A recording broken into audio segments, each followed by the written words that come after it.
Prologue. The dawn light streaming through our bedroom window should have felt like hope. Instead, it cast harsh shadows across Marcus's face as he watched the guards storm into our home. Farrah Morrison, the lead guard, barked, "You're under arrest for high treason against the Northern Territories." The magical shackles bit into my wrists like frozen fire, their ancient runes pulsing with sickly green light. For the first time in my life, silence crashed into my mind, my gift to sense other shifters suddenly gone, severed by the binding spell. "There must be a mistake," I gasped, looking to Marcus for support, for anger, for anything that showed he cared. His amber eyes met mine with perfect manufactured sorrow. "I'm so sorry, love," he said, but his scent betrayed him, no shock, no surprise, only the satisfied musk of a plan perfectly executed. The truth hit me like a physical blow. My husband, my mate of 3 years, had orchestrated this. As they dragged me past neighbors I'd warned of border threats for 8 years, faces I'd seen every morning turned away in disgust. Mrs. Chin pulled her children inside. Old Henrik spat on the ground. The Andersons, whose lost son I'd helped find last winter, slammed their door. In the holding cell, true emptiness settled into my bones. No husband, no pack, no gift, nothing left of the woman I'd been. The stone walls pressed close, smelling of fear and hopelessness. But then, through the magical dampening, came the faintest trace of something familiar, wild jasmine and mountain rain. Lyra. My sister was trying to reach me somehow. Deep in the darkness, a tiny spark of hope flickered. Perhaps my story wasn't over. Perhaps this betrayal was just the beginning of discovering who I truly was, and who truly mattered. The ancient stone amphitheater loomed around me like a closing fist, hundreds of eyes bearing down from every tier. Wind carried the mingled scents of my pack, familiar as my own skin yesterday, now sharpened with judgment and the metallic tang of bloodlust. My knees pressed painfully against the rough stone of the center circle, magical shackles burning like ice around my wrists. Their sickly green runes pulsed in rhythm with my racing heart, suppressing both my wolf and the radar sense that had defined my existence since childhood. The sudden silence inside my mind, the absence of other shifters' energies, felt like drowning. "This emergency tribunal is called to order," Elder Whitman's voice boomed. "Farrah Morrison stands accused of high treason against the Northern Territories." Murmurs rippled through the gathered pack members, many of whom I'd personally warned of approaching threats, their territories saved by my gift. Now they stared at me as if I were an enemy. "Trevor, tell them this is a mistake," I thought desperately, pulling against the binding spell.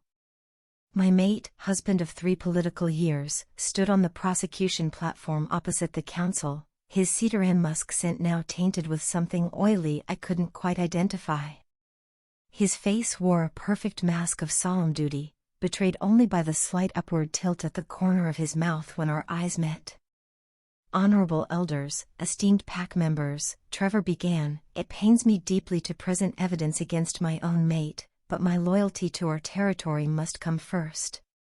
A projection pool materialized in the center of the amphitheater, displaying what appeared to be my handwritten reports, but with critical information missing or altered. Pages I'd filled with detailed warnings about unusual shifter signatures now showed only routine observations. I began to notice discrepancies between what she sensed and what appeared in official records, Trevor continued. These gaps coincided perfectly with confirmed smuggler movements across our borders.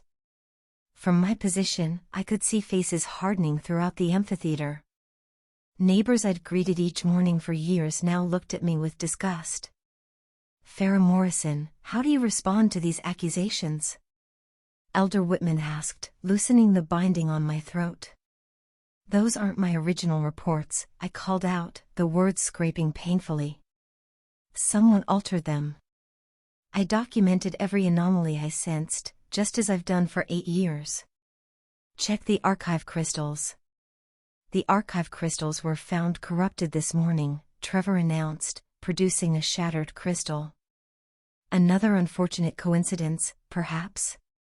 My heart plummeted. He'd thought of everything. Your gift has always made you different, Farah. Janet, the most skeptical council member, leaned forward. Perhaps it has finally corrupted you. I've never wanted anything but to serve the pack, I protested. As I spoke, a terrible clarity washed over me. Trevor's insistence on reviewing my reports, his absences when my radar detected strange energies crossing our boundaries. Trevor is the traitor, I declared. He's been altering my reports to cover smuggling operations. The amphitheater erupted in shocked whispers. Trevor stepped forward with an expression of wounded dignity. You see how desperate she's become? Willing to accuse her own mate rather than admit her guilt. My eyes desperately scanned the gathered faces until they landed on a familiar form. Paige. My sister's cinnamon and rain scent reached me even through the magical dampening. Her eyes met mine, torn between loyalty to me and to the pack. Farah Morrison, this tribunal finds you guilty of treason against the Northern Territories, Elder Whitman announced. For your crimes, you are sentenced to the Pit of Renunciation, where you shall remain until either redemption or death claims you. A collective gasp rippled through the amphitheater. The pit was a punishment rarely invoked, a magical prison that forced shifters into a painful limbo between human and wolf forms. Many went mad within days. As is my right as the betrayed mate, I formally renounce our bond, Trevor stated, looking down at me with what the crowd would see as regret but I recognized as triumph. A physical pain bloomed in my chest as the mate bond, however formal, was severed. Guards materialized beside me, gripping my arms to drag me away. As they pulled me toward the ancient entrance to the pit, my eyes sought Paige once more. A single tear traced down her cheek, and I caught the faintest nod, a promise, perhaps, that she wouldn't abandon me completely. The last thing I saw before they pushed me into the darkness was the rising sun clearing the mountain peaks, casting the amphitheater in brilliant light that touched everyone except me. How long had I been here? Days? Weeks? Time lost all meaning in the perpetual twilight of the pit. The only constants were the pain and the distant drip of water somewhere in the darkness. My senses, usually so acute, fluctuated wildly, one moment overwhelming me with information, the next leaving me in sensory darkness. When clarity came, it arrived in disorienting bursts. The stone beneath me, ancient and worn smooth by countless prisoners before me. The musty scent of damp earth mixed with the sharper tang of the herbs they burned to maintain our half-transformation. The occasional echo of a guard's footsteps above, carrying food that tasted of ash on my distorted tongue. And something else, someone else, nearby. Through the haze of my suffering, I became aware of another presence in this underground hell. An aura unlike any I'd ever sensed before, powerful even through the dampening effect of the pit's magic. Male. Strong. Dangerous. During one moment of painful clarity, I managed to drag myself toward the source of that compelling aura, my partially transformed limbs scraping against stone. I found him in an adjacent chamber, separated from mine by rusted iron bars thick as my wrist. Even in the dim light filtering from phosphorescent fungi on the walls, I could see he was massive, his shoulders broad, his form twisted in the same half-transformation that tortured me. Unlike the other prisoners who moaned and whimpered in their cells, he sat in perfect stillness, his breathing controlled despite what must have been excruciating pain. His eyes, when they met mine, glowed a deep amber ringed with gold, alpha eyes. The wife of a traitor, he stated, his voice a graveled rumble that carried no emotion. His scent reached me then, that same mountain lightning I've caught a hint of before being thrown into this place, now undercut with pine and something metallic. The words sparked fury in my chest, a welcome change from the dull agony that had become my existence. Says the alpha who sits in a cage, I retorted, surprised by the strength in my own voice. What did you do to earn this honor? Feast on pups? Murder your rival? A sound rumbled from his chest, not quite a growl, not quite a laugh. Believing everything your counsel tells you? I expected better from someone supposedly gifted with true sight. His words struck deeper than he could know. I believed in Trevor, hadn't I? Trusted the counsel that had condemned me without true investigation. My silence must have betrayed my thoughts, because his next words came softer, almost contemplative. We're all blind in our own ways. Before I could respond, a spasm of pain tore through me, forcing a gasp from my lips as my spine arched and my fingers, half claws, half human, dug into the stone floor. When it passed, leaving me trembling and weak, I found his eyes still on me, something like recognition in their golden depths. First transformation cycle, he observed. The pain lessens, eventually. Not gone, just lessened. The implication that he'd been here long enough to know sent a chill through me. Who are you? I managed, needing something, anything, to focus on besides the next wave of pain building inside me. He was silent so long I thought he wouldn't answer. Then, Nightshade. Former Alpha Hierarch of the Western Territories. The name hit me like a physical blow. Everyone knew that name, the leader whose sudden disappearance 5 years ago had thrown the Western Pax into chaos, leading to territorial wars that had only recently begun to settle. You're supposed to be dead, I whispered, unable to keep the awe from my voice. Most days, I am, he replied, and turned away, effectively ending our conversation. Another wave of pain crashed over me then, worse than before, turning my vision red and then black. When consciousness returned, I found myself curled against the bars separating our cells, my body having instinctively sought the only other presence that felt remotely like safety in this hell. I should have moved away immediately. This was an alpha, dangerous even in captivity, a stranger with unknown crimes. Instead, I remained where I was, drawing odd comfort from the sound of his measured breathing on the other side of the bars. In the days that followed, we established an unspoken routine. We ignored each other during the guards' infrequent visits, maintained our distance when the pain was manageable, but inevitably found ourselves near the bars during the worst transformation cycles. We didn't speak again, but I became attuned to his presence, able to sense the subtle shifts in his aura that indicated his own pain cycles. One night, or what I guessed was night from the deeper quality of silence above us, I woke to find his massive form pressed against the bars from his side, his back to mine with only iron separating us. Heat radiated from him, easing the perpetual chill of the underground prison. I should have moved away.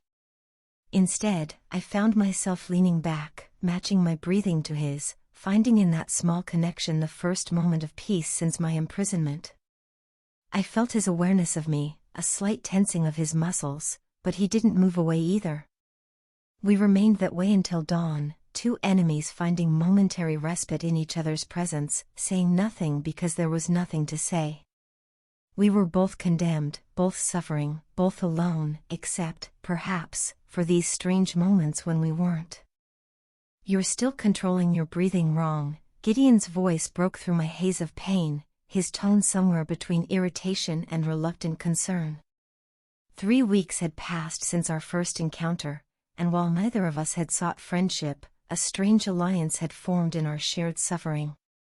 I lay curled on my side, riding out another transformation cycle, my claws scratching involuntary patterns into the stone floor. If I breathe any more controlled, I gasped between spasms, I'll stop breathing altogether. A sound suspiciously like a snort came from his cell. 7 counts in, hold for 4, 9 counts out, he instructed. Focus on something outside your body. Despite my skepticism, I tried his technique, forcing my lungs to follow the rhythm he'd described. To my surprise, the pain receded slightly, not gone, but reduced to a level where thought became possible again. Why are you helping me? I asked when I could speak without my voice shaking. Gideon remained silent so long I thought he wouldn't answer. The sound of your pain disturbs my meditation, he finally said, But his scent betrayed him. Beneath the metallic tang that never quite left him here, I caught notes of something warmer, almost protective. A new sensation distracted me, a subtle shift in the ambient energy of the pit, familiar in a way that made my heart race. My gift, though dampened, wasn't completely suppressed. With concentration, I could still sense auras beyond our prison. "Something's happening at the northern border," I murmured. Gideon shifted closer to the bars separating us. "What do you sense?" I closed my eyes, focusing on the faint signature. Unfamiliar shifters, 6, no, 7 of them. Their auras have the same unnatural quality I detected before my arrest. My voice dropped lower. "The same as the smugglers." Gideon's growl vibrated through the bars. "Describe the distortion," he demanded. "Like oil on water." "Slick, wrong. Their wolf essence seems fractured, almost artificial." His amber eyes met mine, their usual guardedness giving way to grim certainty. "It means your husband's operation is more dangerous than even you suspected." For the first time, Gideon shared his story, how his gift for transferring memories between shifters had spiraled out of control during a territorial dispute, accidentally revealing military secrets to enemy scouts. "I chose imprisonment over risking more innocent lives," he explained, his voice hollow with old grief. "What I didn't realize until too late was that the accident had been engineered. Someone had tampered with my ability, used me as an unwitting conduit." As he spoke, pieces began falling into place. "The synthetic auras, your tampered gift, someone's manipulating wolf essence itself," I whispered, horror dawning. "But why?" Gideon's expression darkened. "Power. Control. The ability to create artificial pack bonds, or break natural ones." Days passed as we exchanged information in hushed tones. My ability to sense auras even from the pit proved invaluable, allowing us to track the increasing movement of the altered shifters. During a particularly severe transformation cycle, I found myself crying out, the pain overwhelming my hard-won control. Without warning, Gideon's hand thrust through the bars, finding mine in the darkness. The moment his skin touched mine, something extraordinary happened. The pain receded, replaced by a rush of warmth that spread from our connected hands throughout my body. Images flooded my mind, memories that weren't mine. A young woman with Gideon's eyes, laughing. Mountains I'd never climbed. The crushing weight of responsibility.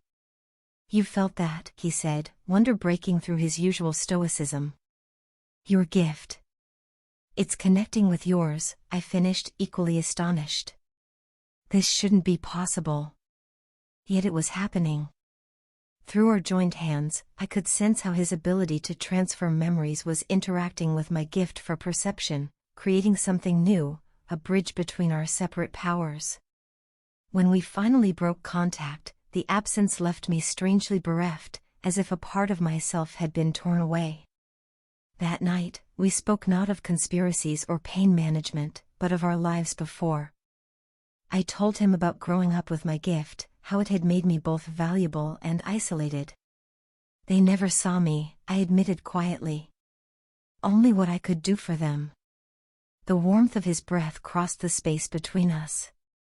"I see you, Farah Marissen." Those simple words unwound something tightly coiled inside me. One evening, I sensed a familiar aura approaching the pit, Trevor. My body went rigid with tension, not from pain but from a surge of rage and fear. Gideon, attuned now to my reactions, was instantly alert. "Your husband," he stated flatly. Instead, Trevor stopped at the entrance, speaking with the guards just long enough for me to catch fragments of conversation, council meeting, final preparations, 3 days, before departing. The implications chilled me. "They're accelerating their timeline," I whispered. Gideon's eyes gleamed in the darkness. "Then so must we."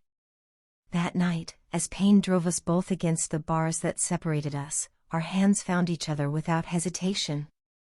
the connection sparked between us, stronger than before, and in that moment of merged consciousness, I felt something beyond his memories, beyond his thoughts. I felt his wolf, powerful and untamed despite the pit's magic. More surprising still was the way his wolf responded to mine, reaching across the impossible barrier with recognition that transcended our physical limitations. When our eyes met through the bars, something fundamental had changed between us. We were no longer merely allies in suffering, but something else, something I had no name for, yet recognized in the deepest part of myself. "We'll find a way out," he promised, his voice rough with an emotion neither of us was ready to acknowledge. Together. For the first time since my imprisonment, I felt the faintest glimmer of hope, not just for freedom, but for a connection I'd never dared imagine possible. The walls of my cell had witnessed 5 years of my self-imposed exile, but never had they felt as confining as they did now with her scent lingering in the air between us. Farah Morrison, a name I'd known only in passing before fate thrust her into the cell beside mine. Now her presence had become as essential as breathing, her voice a tether to sanity in this twilight hell we shared. I pressed my forehead against the cool stone wall, focusing through the constant pain of half-transformation that had become my existence. Her breathing had finally steadied into sleep after another brutal cycle, her hand still outstretched toward the bars that separated us. The urge to reach for that connection again burned through me with an intensity that rivaled the physical agony of the pit. I closed my eyes, sifting through the fragments I'd gleaned from her memories during our connection. Her husband's betrayal, yes, but beneath that, years of being valued only for her gift, never for herself. The parallels to my own life cut deeper than I cared to admit. As Alpha Hierarch, I'd been symbol more than man, respected but never truly known. Farah shifted in her sleep, a small whimper escaping her lips as another pain wave coursed through her. Without conscious decision, my hand moved through the bars, fingertips brushing her outstretched palm. Immediately, the connection bloomed between us, her gift of perception enhancing my own abilities, allowing me to see beyond our prison walls for the first time in years. Images flooded my mind, the border guards changing shifts, the altered shifters moving in coordinated patterns, and at the center of it all, Trevor Morrison. Through Farah's gift, I sensed the wrongness surrounding him, the fractured quality of his aura that spoke of tampering with the fundamental essence of what made us shifters. The knowledge of what he planned crashed through me with horrifying clarity. Blood magic, ancient and forbidden. The manipulation of the alpha essence to create artificial pact bonds, loyalty enforced through corruption rather than earned through respect. I'd seen similar attempts in the Western Territories before my fall, had fought against those who sought to use our nature against us. I withdrew my hand reluctantly, breaking the connection before I could wake her. She needed rest, needed strength for what was to come, but the absence of her touch left me feeling strangely hollow, as if something vital had been torn away. My wolf, suppressed but never truly silenced by the pit's magic, stirred with unusual alertness. 5 years of isolation, penance, protection through absence. Now, in the span of mere weeks, this woman with her perceptive eyes and unbreakable spirit had shattered the careful barriers I had constructed. Worse, I didn't want them back. The guards' footsteps echoed above, a rhythmic reminder of our captivity. Through the techniques I'd mastered over years of imprisonment, I could sense their movements, count their numbers. 3 tonight instead of the usual 2. Something had changed in the pattern, a disruption that set my instincts on alert. I shifted closer to the bars, separating me from Farah, my body positioned to shield her sleeping form from whatever might come. The protective impulse should have alarmed me. Instead, it felt as natural as breathing. Morning brought the sound of additional guards, their voices tense as they spoke in hurried whispers about preparations for some event 3 days hence. Through our combined gifts, Farah and I had pieced together enough to understand that Trevor planned to use the upcoming Council of Stays a gathering of all Alpha representatives, to implement his scheme on a massive scale, a mass initiation of pseudo-alphas that would place every territory under the control of Trevor and his conspirators. We had 3 days to find a way to warn someone, anyone, who might stop this. 3 days, while trapped in an inescapable prison, with our bodies locked in torturous half-transformation. The impossibility of our situation should have crushed all hope. Instead, I found myself watching Farah as she woke, her eyes finding mine immediately across the space between us, and feeling something dangerously close to faith. "They've added guards," she observed quietly, pushing herself into a sitting position despite the obvious pain it caused her. I nodded, passing her the water cup that had been thrust through the bars during the night rounds. Our fingers brushed in the exchange, a momentary spark of connection that left my skin tingling. Something's happening on the surface. I could sense increased activity at the border checkpoints. Farah's eyes unfocused slightly as she extended her gift, her face paling with the effort. Trevor is gathering his allies. I can feel their distorted auras converging.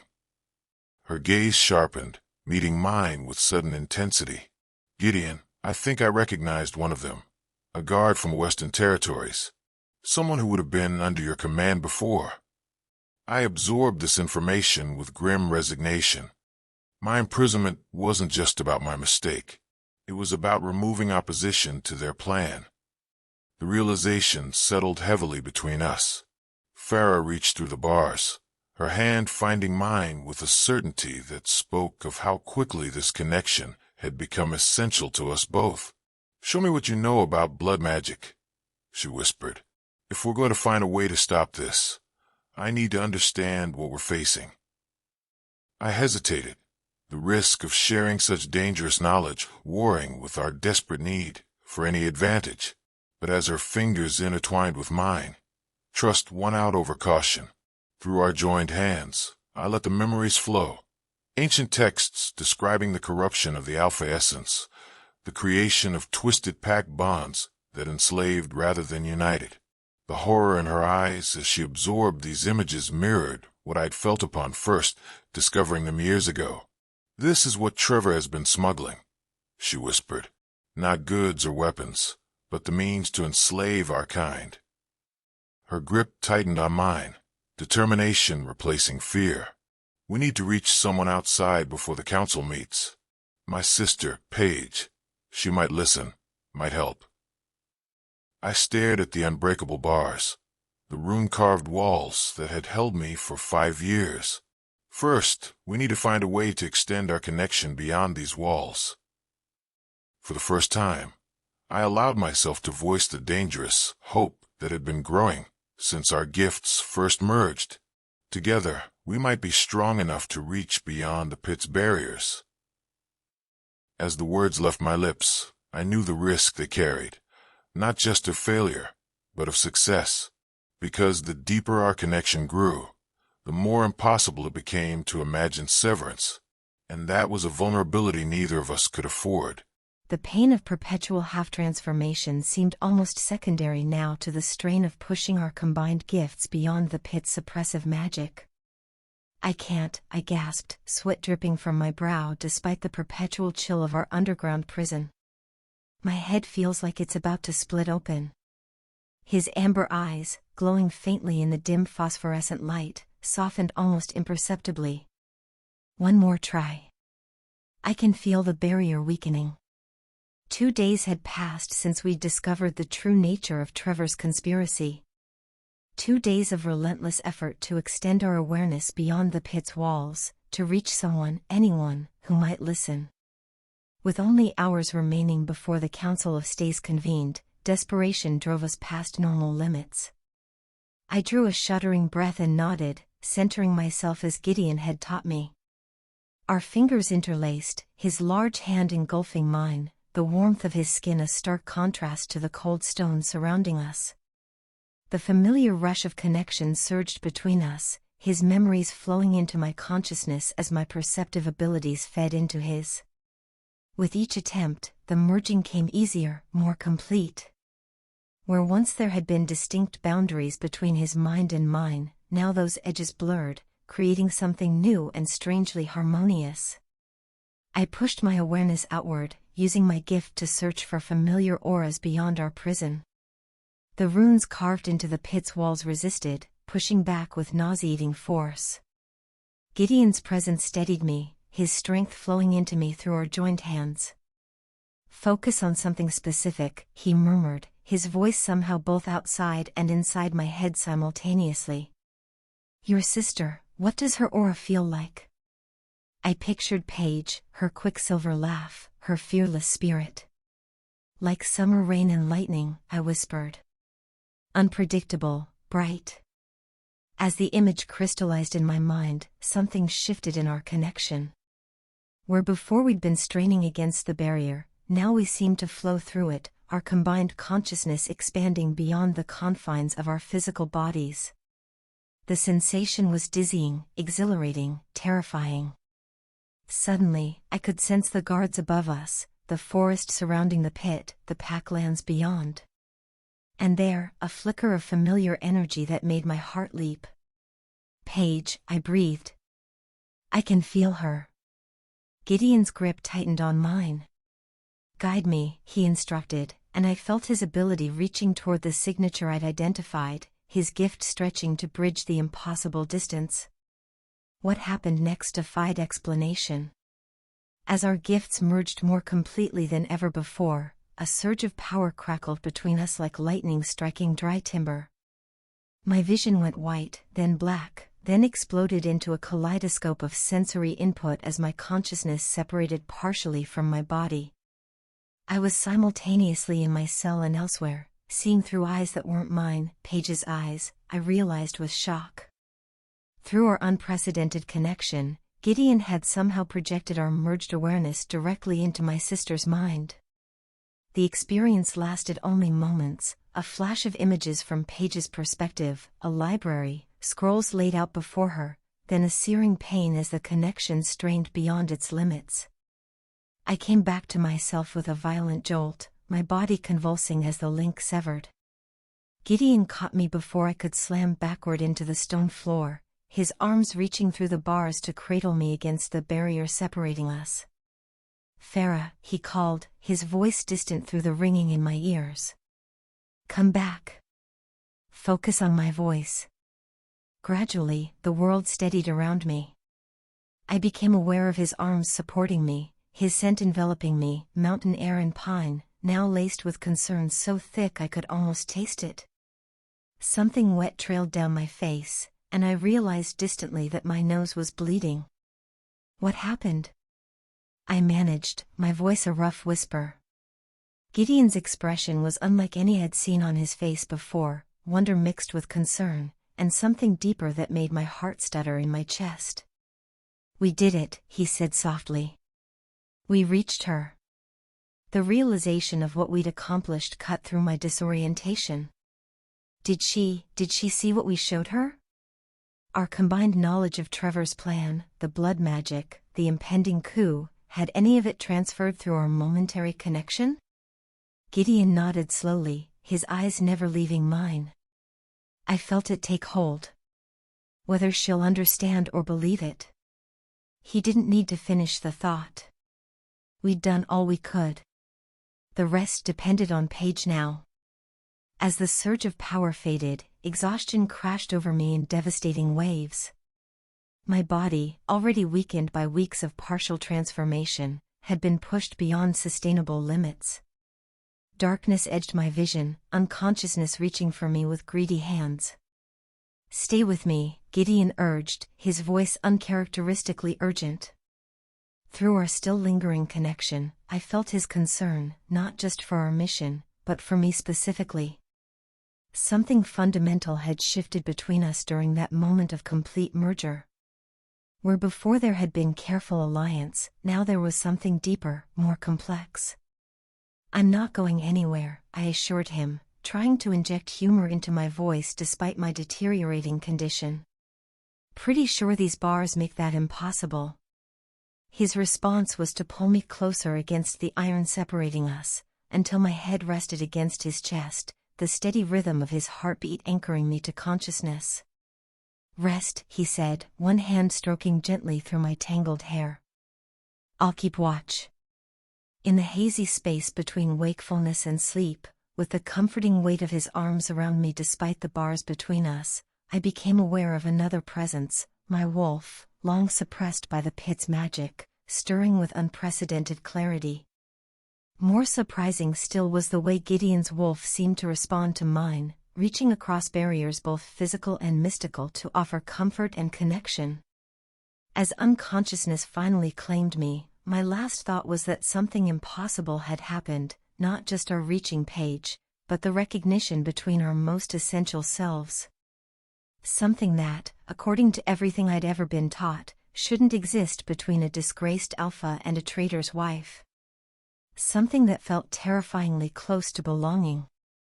The weight of Farah's head against my chest stirred something primal and protective within me, even as the cold iron bars between us served as a constant reminder of our imprisonment. Her breathing had finally steadied, exhaustion pulling her into much-needed rest after our dangerous attempt to reach beyond the pit's walls. I remained motionless, afraid the slightest movement might wake her from this rare moment of peace. The silver-white streak in her otherwise midnight hair caught what little light filtered into our prison, a visual echo of the unique strength I'd come to admire. What we'd accomplished mere hours ago defied all conventional understanding of shifter abilities, our merged gifts transcending physical limitations to create something neither of us could have achieved alone. But it was the unexpected recognition between our wolves, despite the pit's suppressive magic, that truly shook me to my core. 5 years I'd spent in this half-transformed state, my wolf a constant source of agony that I'd learned to endure as penance for my failures. In all that time, my wolf had remained a wounded creature trapped in endless torment, until her presence somehow called to both man and beast alike. The irony wasn't lost on me. I'd chosen imprisonment to protect others from my dangerous gift, only to discover that connection, not isolation, was the key to controlling it. Through Farah's perceptive abilities, I could direct my memory transfers with precision rather than the chaotic spillover that had led to tragedy. And she, who had been valued only for her gift rather than herself, had found in me someone who saw beyond her abilities to the fierce, loyal woman beneath. A soft sound escaped her lips, her fingers tightening unconsciously around mine even in sleep. The simple gesture sent a wave of protectiveness through me so powerful it momentarily took my breath away. When exactly had this shift occurred?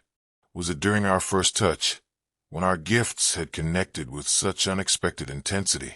Or perhaps in those countless whispered conversations, sharing secrets neither of us had ever entrusted to another soul? The recognition between our wolves, connection that, according to everything I'd ever been taught, shouldn't be possible under these circumstances, carried implications both terrifying and exhilarating. Farah stirred, perhaps sensing my thoughts through our lingering connection. Her eyes fluttered open, disoriented at first, then focusing on my face with recognition that eased something tight in my chest. "How long was I out?" she asked, voice rough with sleep. "A few hours," I replied, reluctantly loosening my hold as she straightened, though our hands remained entwined as if by mutual unspoken agreement. Any sign of response from Paige? Hope and doubt warred in her expression. I shook my head. Nothing yet. The message may take time to process. I didn't voice the darker possibility that our unprecedented connection had failed, or worse, that Paige had received our warning but chosen not to believe it. Farah's grip tightened on mine, her eyes reflecting the same fears. If she doesn't come, if we can't stop this. The magnitude of what faced us hung in the air between us. If Trevor succeeded in implementing his blood magic at the Council of Stays, the fundamental nature of shifter society would be corrupted, bonds based on trust and choice replaced by artificial connections enforced through perverted alpha essence. We did everything we could, I said, the words tasting bitter despite their truth. The rest is beyond our control. Farah's laugh held no humor. That's what my entire life has felt like. Things happening to me, around me, beyond my control. Her eyes met mine, something fierce and determined igniting in their depths. I'm tired of it. Tired of being powerless, of watching while others decide my fate. The conviction in her voice resonated with something deep inside me. How long had I been a passenger in my own life, letting duty and expectation chart my course? What if there's another way? I said slowly, an idea forming, another attempt to reach beyond these walls. Farah frowned. You saw what happened last time. I'm not sure I could survive another merger like that. Not like that, I agreed. Something different, something older. I hesitated, weighing the risk of what I was about to suggest. The ancient texts I studied mentioned a ritual, a complete merging of consciousness, not just abilities, a true soul bond. Her eyes widened with recognition. Blood of the heart, blood of the mind, she whispered, quoting words I hadn't realized she would know. My grandmother was a keeper of the old ways, Farah explained. She spoke of it once, though only as legend. A complete joining of essence, dangerous, potentially fatal if the participants aren't. She trailed off, color rising in her cheeks. If they aren't what? I pressed, though I suspected I knew the answer. Compatible at their core, she finished quietly. True pairs, the ancients called them. The term hung between us, weighted with implication. True pairs were more than mates, more than strategic alliances. They were souls that complemented each other in the most fundamental sense, balancing strengths and weaknesses to create something greater than the sum of its parts. Such bonds were rare enough to be considered mythical by most modern shifters. And you think we... Farah couldn't seem to finish the question. I took a breath, gathering courage I hadn't known I possessed. I think what's happened between us defies conventional explanation. I think the recognition between our wolves, despite the pit's magic, suggests something unprecedented. My words fell short of the truth burning in my chest, but Farah's eyes softened with understanding. It would be dangerous, she said, not a refusal but a consideration. We're already weakened by the pit, by our earlier attempt. Everything worth doing carries risk, I replied, the certainty in my voice surprising even me. Her fingers tightened around mine, her decision written in the determined set of her jaw. Tell me what we need to do. As I explained the ancient ritual, I found myself watching her face, memorizing each subtle expression. If this failed, if the strain proved too much for bodies already pushed to their limits, I wanted to carry the image of her courage with me into whatever awaited beyond. And if it succeeded, well, that possibility was almost too overwhelming to contemplate. This is going to hurt, Gideon warned, his deep voice little more than a whisper in the perpetual twilight of our prison. The small shard of metal he'd worked loose from the bars gleamed dully in his palm, its edge crude but sharp enough to serve our purpose. I swallowed hard but extended my arm through the bars without hesitation, my wrist turned upward, vulnerable. Pain and I are well acquainted by now, I replied, aiming for lightness but hearing the tremor in my voice. We'd spent hours preparing for this deepened connection, meditating through transformation cycles, aligning our breathing, strengthening the tentative bridge between our minds that had formed during our previous mergers. His fingers were unexpectedly gentle as they circled my wrist, his thumb finding my pulse point with unerring precision. I'll go first, he said, turning the makeshift blade on his own palm before I could protest. The scent of his blood hit me immediately, rich, powerful, tinged with the metallic tang of alpha essence that even the pit couldn't fully suppress. Then he extended the shard to me, his bleeding palm hovering just inches from my own. When our bleeding palms pressed together, I expected pain, the ritual demanded it as price for power. What I didn't expect was the flood of memory that crashed through me, so intense it momentarily stole my breath. No longer was I witnessing fragments of Gideon's past as before, I was living it, experiencing it as if it were my own. A young woman with Gideon's eyes running through mountain meadows, laughing as he chased her. His sister, I realized with sudden clarity. Then came the fateful territorial negotiations, the moment his gift slipped beyond his control. I felt his horror as military secrets spilled unbidden from his mind to the enemy scouts.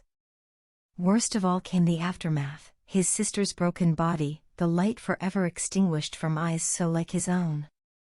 I couldn't save her, his voice echoed.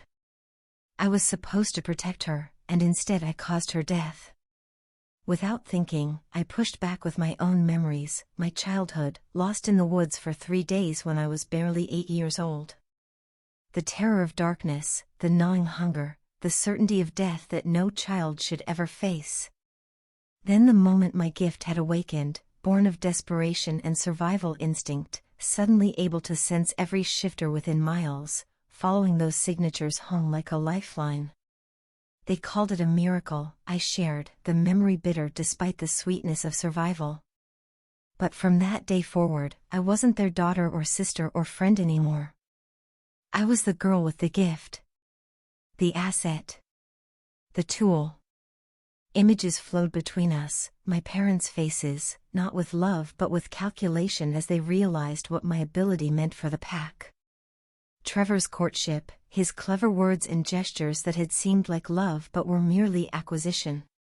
Gideon's consciousness wrapped around these memories with a tenderness that made tears spring to my eyes. "I see you, Farah," came his response, the same words he'd spoken aloud days ago but now infused with a depth of understanding that transcended language. "Not your gift. You." Our merged consciousness began to pulse with a rhythm like heartbeat, stronger with each exchange of memory and emotion.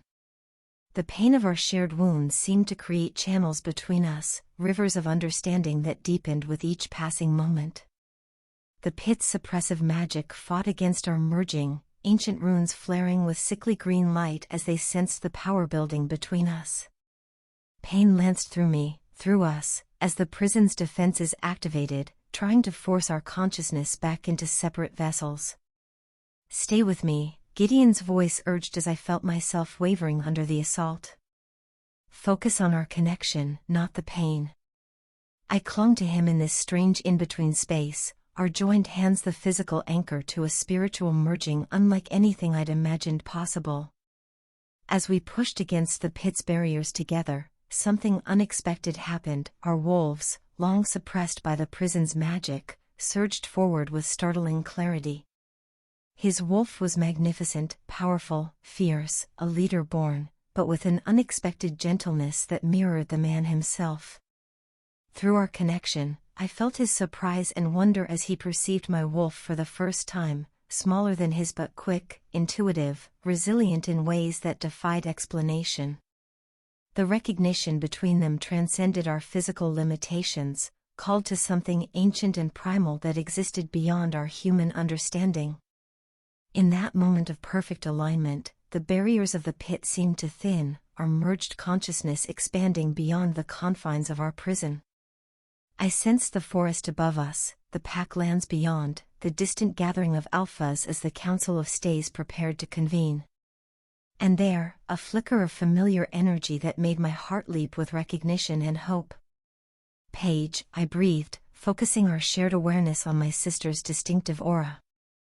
Through our unprecedented connection, I felt Gideon direct his gift with surgical precision, using my perception as guide to bridge the impossible distance between us and Paige. When the connection finally established, it was like nothing I'd ever experienced. For a brief, transcendent moment, we existed within Paige's consciousness, our merged awareness transferring everything we'd discovered about Trevor's conspiracy directly into her mind. Her shock and horror washed over us, followed by determination that settled like a warm certainty in my chest. She had received our message. She believed. As the connection with Paige faded, exhaustion crashed over me like a physical wave.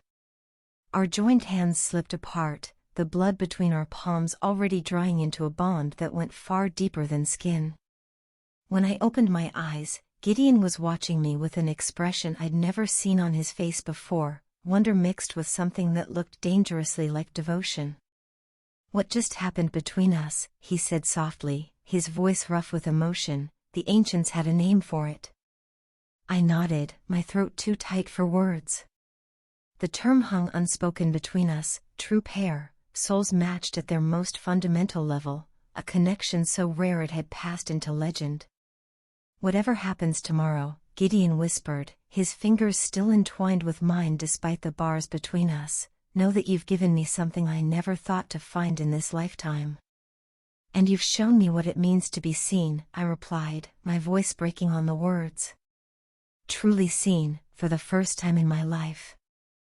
I watched Farah across our shared cell, her silhouette illuminated by the faint glow of magical barriers, her scent of wild jasmine and mountain air somehow cutting through the fetid atmosphere of our prison. Even in this place of torment, she maintained a quiet dignity that continually surprised me. The pain of half-transformation had become our constant companion, but over these months together, we'd learned to harness it, to use it as a conduit for our merged abilities, rather than allowing it to destroy us. What began as desperate cooperation had evolved into something I could no longer deny, something I hadn't felt in centuries of existence. "Tomorrow night," she whispered, her voice carrying easily to my enhanced hearing despite its softness. "The Council of Packs begins at moonrise. If Trevor proceeds with his plan then every major pack leader will fall under his control," I finished, the gravity of our discovery weighing heavily between us. Through our merged consciousness, we'd piece together the fragments of Trevor's conspiracy, the synthetic alpha blood, the carefully orchestrated betrayals, the planned mass subjugation that would rewrite the hierarchy of our kind forever. Farah nodded, wincing as another wave of forced transformation rippled through her slender frame. I felt the echo of her pain through our connection, my own bones grinding in sympathetic agony. "We need to reach Paige," she said, determination hardening her voice. "She's the only one outside these walls who might believe us, who has access to the physical evidence." What she was suggesting was dangerous beyond measure, a complete merging of our consciousnesses, far deeper than our previous connections. Such a joining could allow us to project our awareness beyond the pit's barriers, to touch the mind of someone outside who shared a blood bond with Farah. It could also destroy us both, melding our minds so completely that we might never separate again. "The runes will fight us," I cautioned, moving closer until I could feel the heat of her body radiating against mine. "The magic binding this place is designed specifically to prevent communication with the outside world." Farah's eyes met mine in the dimness, silver flecks dancing in their amber depths as her inner wolf fought against its magical chains. "Then we'll fight harder," she replied simply. Her unwavering courage stirred something primal within me, a protectiveness I'd long forgotten I was capable of feeling.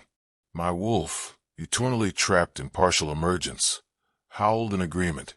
As if sensing my thoughts, Farah reached out, her fingers brushing against my jaw with unexpected tenderness. The contact sent electricity racing through my veins, our unique abilities recognizing each other even through the prison suppression. "Farah," I began, my voice rougher than intended. "Before we attempt this, there's something I need to say." The words had been building within me for weeks, pressing against my ribs with increasing urgency as our connection deepened. If we failed tomorrow, if our minds were lost in the attempt, I couldn't bear the thought of leaving this unsaid. "This started as an alliance of necessity," I continued, fighting to maintain my composure as her scent enveloped me. "Two prisoners using each other's abilities to survive. But it's become more." Her pulse quickened, the sound thundering in my enhanced hearing. I'd spent centuries perfecting control, learning to suppress emotions that might trigger my dangerous memory transfer ability.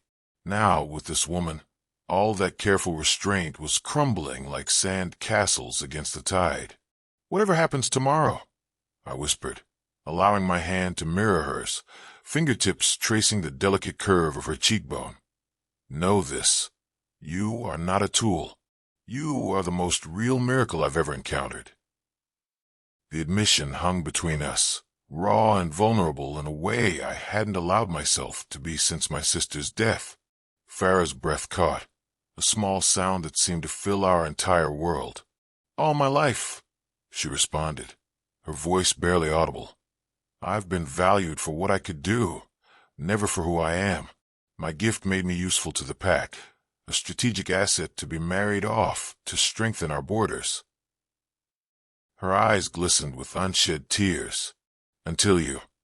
The admission transformed something between us, the air growing charged with unspoken possibilities. My wolf surged forward, recognizing something ancient and profound that my human mind was still struggling to comprehend. "If we succeed tomorrow," I said, forcing myself to consider a future beyond our current desperation. "If we somehow survive this and stop Trevor's plan, what then?" Farah's lips curved into a smile that contained equal parts sadness and hope. "Then we find out what we are to each other without prison walls between us and the world." The promise in those words nearly undid me. I had lived for centuries, witnessed the rise and fall of pack dynasties, but never had I wanted future as desperately as I did in that moment. As if drawn by forces beyond our control, we moved closer, the space between us disappearing until I could feel her breath against my skin. The runes around us pulsed more violently, as if sensing our defiance, sending fresh waves of pain cascading through our half-transformed bodies. Yet even that couldn't diminish the significance of this moment. This confession whispered in darkness that somehow felt more binding than any formal pack oath. "Tomorrow we reach Page," Farah said with quiet determination. "Tomorrow we fight." Her forehead came to rest against mine, our shared pain momentarily eclipsed by something far more powerful. In that silent communion, with the darkness of the pit pressing in around us and the weight of impossible odds bearing down, I found something I had thought lost forever: hope.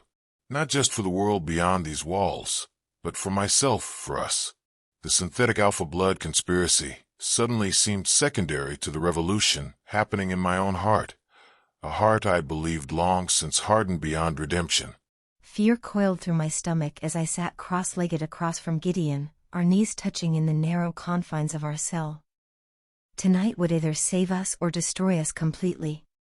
The magical runes embedded in the pit's walls pulsed with malevolent awareness, their sickly green glow intensifying as if they sensed our defiance. "Are you certain?" Gideon asked, his voice barely above a whisper. I nodded, forcing steadiness into my trembling hands as I reached for his. "The council begins at midnight. We don't have another option." Our fingers interlaced, and even through the constant pain of half-transformation, I felt that now familiar spark, our abilities recognizing each other across the boundaries of flesh and magical suppression. "Remember," Gideon instructed, "focus on Paige. Her blood connection to you should create a pathway strong enough to bypass the pit's barriers, but only if our merged abilities can amplify the signal." I closed my eyes, summoning the image of my sister, her cinnamon and rain scent, her laugh like wind chimes, the unique frequency of her energy that I'd been tracking since childhood. "Ready," I whispered, my voice steadier than I felt. The process began with deliberate synchronization of our breathing.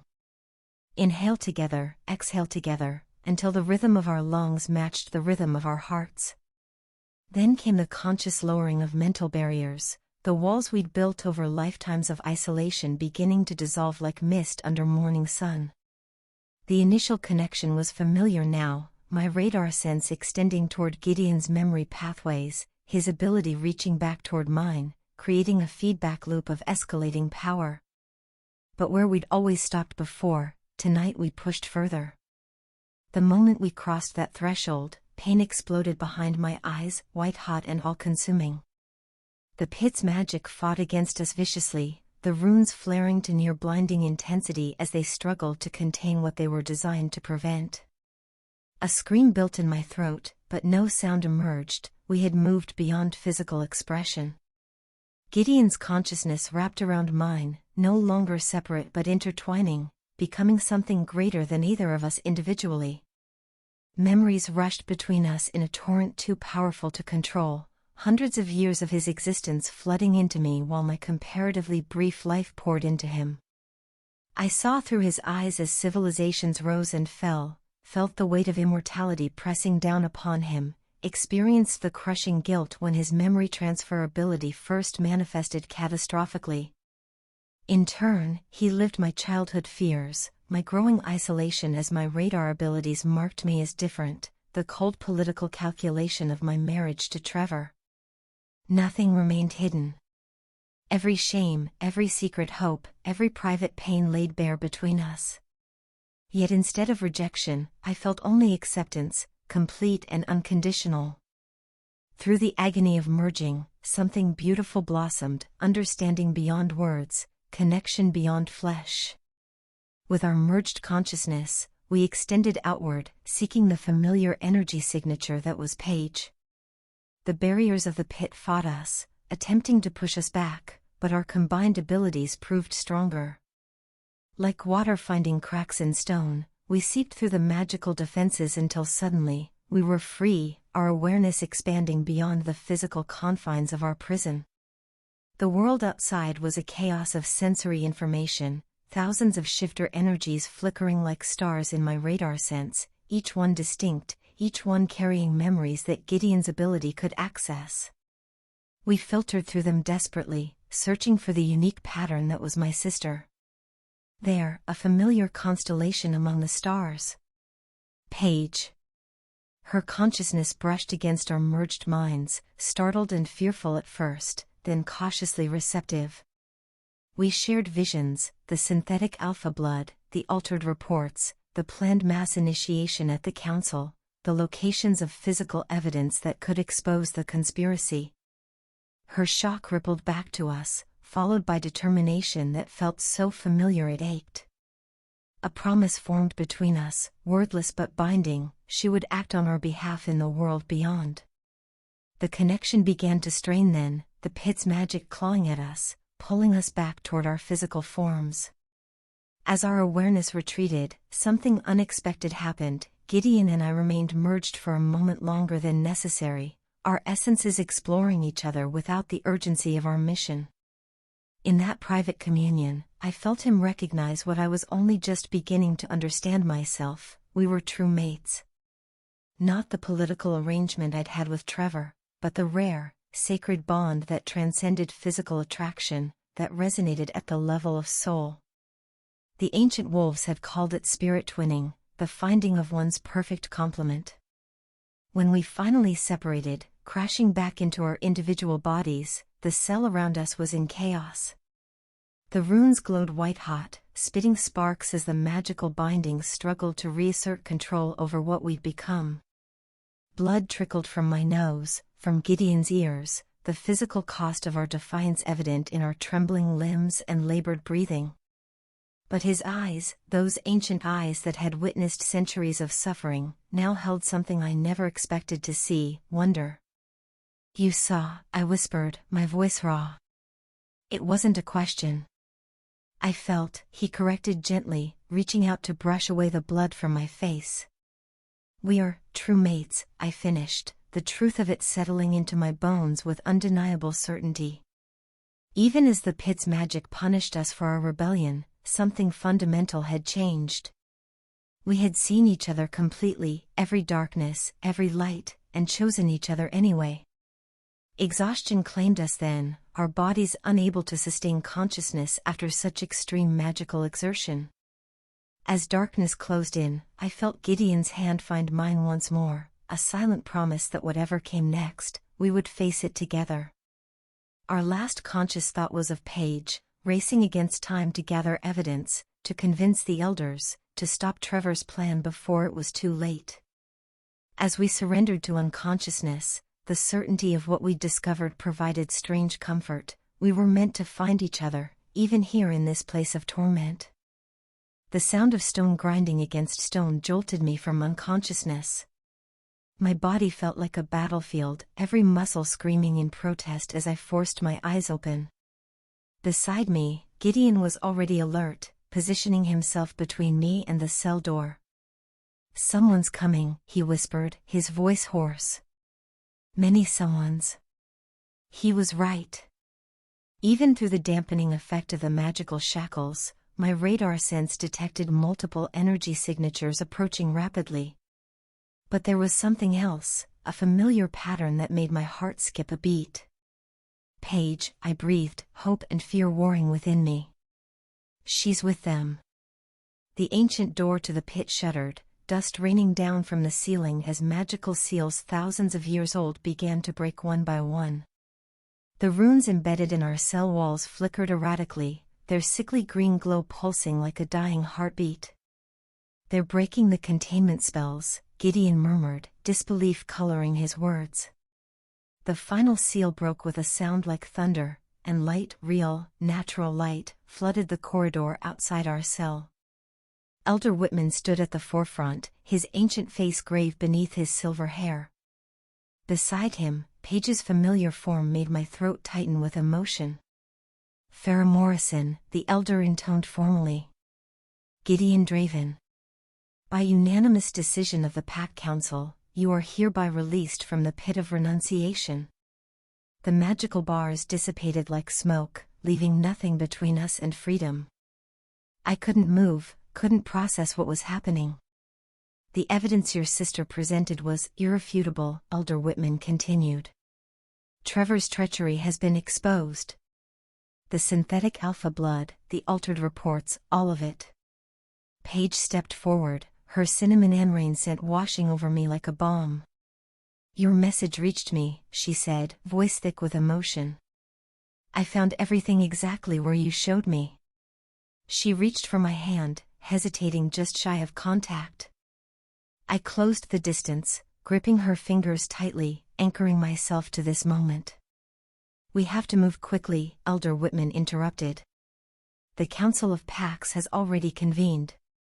Trevor fled when confronted with the evidence, but our scouts report he's headed directly for the council grounds." Gideon stiffened beside me. "He's going to proceed with the initiation ceremony anyway," he realized aloud. "A last desperate gamble." "We've sent warnings," Paige assured us, "but the council is notoriously resistant to outside interference during their sacred gatherings." I forced my aching body to stand, fighting through waves of dizziness as the magical bindings suddenly released their hold. My wolf surged forward, eager for freedom after her long suppression. "Then we go to them," I said. "We stop this." The journey from prison to freedom was a blur of sensation, sunlight painful against eyes accustomed to darkness, wind-carrying scents so numerous they overwhelmed my heightened senses. Paige provided clean clothes and brief explanations as we traveled by enchanted carriages toward the sacred neutral territory where the council gathered. Gideon's hand found mine as we approached the ancient stone circle. The contact sent that now familiar current between us, our abilities recognizing each other even as our wolves responded to our deeper bond. "Whatever happens," he murmured, "we face it together." The council grounds came into view, a vast clearing surrounded by towering oaks, at its center a circle of standing stones older than any written pack history. But something was wrong. The energy patterns radiating from the circle were distorted, unnatural, the same twisted signature I'd detected crossing our borders before my arrest. "We're too late," I whispered, horror building within me. "The ceremony has begun." We rushed forward, guards parting to allow our unexpected delegation entry. The scene that greeted us would haunt my nightmares for years. Trevor stood at the center of the stone circle, his form already beginning to transform into something monstrous as he raised a ceremonial chalice. Around him, the most powerful alphas of all territories knelt in unnatural submission, their eyes glazed as they waited to drink from the cup, a cup that gleamed with the unmistakable sheen of synthetic alpha blood. "You're too late," Trevor called out, his voice distorted and multi-layered as the transformation took hold. His eyes, once amber, now glowed a sickly red. "One sip, and they become mine. All territories, all packs, united under my rule." I stepped forward, Gideon matching my movement. "Trevor, stop. The blood magic will destroy you from within. You can't control it." My former mate laughed, the sound sending chills down my spine. "Control? I am beyond control now. I am becoming the ultimate alpha." His body continued its grotesque metamorphosis, limbs elongating unnaturally, muscles bulging beneath skin that darkened to a charred gray. This was no natural shift, but a perversion of our most sacred ability. Several guards rushed forward, weapons drawn, only to be thrown back by an invisible force. Elder Whitman began an ancient incantation, his hands weaving complex patterns, but Trevor simply laughed again and sent the old wolf flying backward. "Gideon," I whispered urgently, an idea forming. "Our merged abilities. It's the only way." He understood immediately, his fingers tightening around mine. "It nearly killed us last time, and that was just to send a message. To confront him directly." "We have no choice," I interrupted. "Look." I nodded toward the kneeling alphas, where the first of them was reaching for the chalice Trevor now extended. Time had run out. Without further hesitation, we synchronized our breathing, falling into the pattern that allowed our consciousnesses to merge. Without the pit's magical barriers fighting us, the connection formed almost instantly, my radar sense extending into his memory pathways, his ability flowing into my perceptive field, our separate gifts becoming one unified force. Together, we stepped forward to confront the monster my mate had become. The world dissolved around us as our consciousnesses merged, the stone circle fading into a strange liminal space where only energy existed. Through our combined senses, Trevor appeared as a writhing mass of corrupted power, the synthetic alpha blood glowing like toxic fire as it consumed him from within. Beneath that corruption flickered the familiar pattern that had once been my mate, diminished, twisted, but not yet completely gone. "He's still in there," I conveyed to Gideon. "Buried beneath the blood magic, but not destroyed." Gideon's consciousness shifted with understanding. "Most would attempt to destroy the monster," he responded. "But perhaps we can heal the man instead." Together, we moved forward, our merged abilities creating a protective sphere around us. Trevor sensed our approach, his corrupted consciousness lashing out with tendrils of dark power. The attack struck our merged shields with devastating force, but our newfound bond held firm. "What are you doing?" Trevor's voice echoed strangely in this realm. "You cannot stop what I've become." "We're not here to stop you," we responded as one. "We're here to remember you." With that declaration, Gideon's memory transfer ability surged forward, amplified by my radar sense. We sought the fragments of Trevor that remained, memories uncorrupted by the blood magic. We found a memory of Trevor as a young wolf, fierce in his dedication to protecting the pack boundaries. We found his pride when first appointed to border patrol, his genuine desire to serve. Each memory we unearthed, we reflected back to him. "Remember who you were," we urged. "Remember what you lost." The corrupted energy surrounding Trevor convulsed violently, the blood magic fighting our intrusion. Physical reality briefly reasserted itself, we glimpsed the stone circle, the horrified faces of the council members, our own bodies standing unnaturally still. Then Trevor lashed out again. "You want to see memories?" he snarled. "See this." A deluge of twisted images flooded our merged consciousness, Trevor's growing resentment as my abilities gained recognition while his went unnoticed, his first contact with the smugglers, the moment he decided betrayal was justified because the pack had never truly valued him. Rather than recoiling, we embraced these darker truths. Yes, we acknowledged. This too is part of you. Pain, jealousy, ambition, human emotions that became monstrous only when denied. Our acceptance confused the corrupted entity. The assault faltered, creating an opening we seized immediately. Diving deeper into his consciousness, we sought the core, the original wolf spirit now buried beneath synthetic alpha blood and twisted magic. There, a flicker of pure energy, the natural connection to his wolf that every shifter possesses from birth. With Gideon's ability guiding us, we created a bridge between this remnant of Trevor's true self and the corrupted being he'd become. Through that bridge, we channeled healing energy, not destroying the darkness, but transforming it.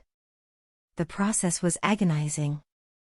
The blood magic fought viciously against our intrusion, sending waves of corrupted power crashing against our merged consciousness. But with each attack repelled, our connection grew stronger. Gradually, the toxic energy surrounding Trevor began to shift, from violent red to softer amber, from chaotic swirls to more orderly patterns. The synthetic alpha blood began to lose its hold, breaking down under the influence of our combined abilities. In the physical world, Trevor's monstrous form slowly receded, limbs returning to normal proportions, charred skin fading back to natural tones, red eyes dimming to their original amber. The corrupted alphas who had knelt before him began to stir, the blood magic spell weakening. One final surge of resistance erupted. The backlash struck our merged consciousness with such force that our connection wavered. In that precarious instant, I felt Gideon's presence surrounding mine protectively. Together, his essence whispered. Always together. Our bond strengthened once more, and with a final push, we completed the separation. The synthetic blood magic collapsed in on itself. In its wake, Trevor fell to his knees, fully human once more. Our merged consciousness began to separate naturally, our individual awareness returning. I found myself leaning against Gideon, his arm around my waist providing support as reality reasserted itself.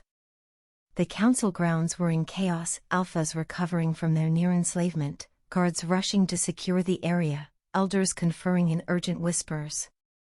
"What did you do to me?" Trevor asked, his voice hoarse as he stared at his trembling hands. "We reminded you of who you were," I answered, beneath the corruption. Paige approached cautiously. "The blood samples are neutralized," she reported. "Whatever you did affected all of the synthetic blood, not just what was in Trevor." Elder Whitman stepped forward, his ancient eyes assessing us with new respect. "In all my centuries, I have never witnessed such a display of combined power," he said. "You chose healing over destruction, even when faced with your betrayer." The truth of those words settled over me. We could have destroyed Trevor completely, it would have been easier, perhaps even justified. Instead, we had preserved what could be saved. "The ancients spoke of such pairings," the elder continued. "True mates whose abilities complement and amplify each other, creating something greater than the sum of its parts. They called them bridges of memory, those rare bonds that could span the divisions between packs." Gideon's arm tightened around me, his sense shifting with recognition of the ancient term. "The Council of Packs has witnessed your gift today," Elder Whitman declared. "And we would ask that you consider using it in service to all territories, not just one pack." I looked up at Gideon, finding in his eyes the same question that echoed in my heart. After everything we'd endured, could we find purpose in building something new? His slight nod was all the answer I needed. Together, we turned to face a future neither of us could have imagined from the depths of our prison, a future where the boundaries between us, between packs, between past and present, might finally begin to heal. Thanks for sticking with me till the end. Like, subscribe, and let me know, what would you change, and what do you like about a story? See you in the next chapter, my beloved listeners.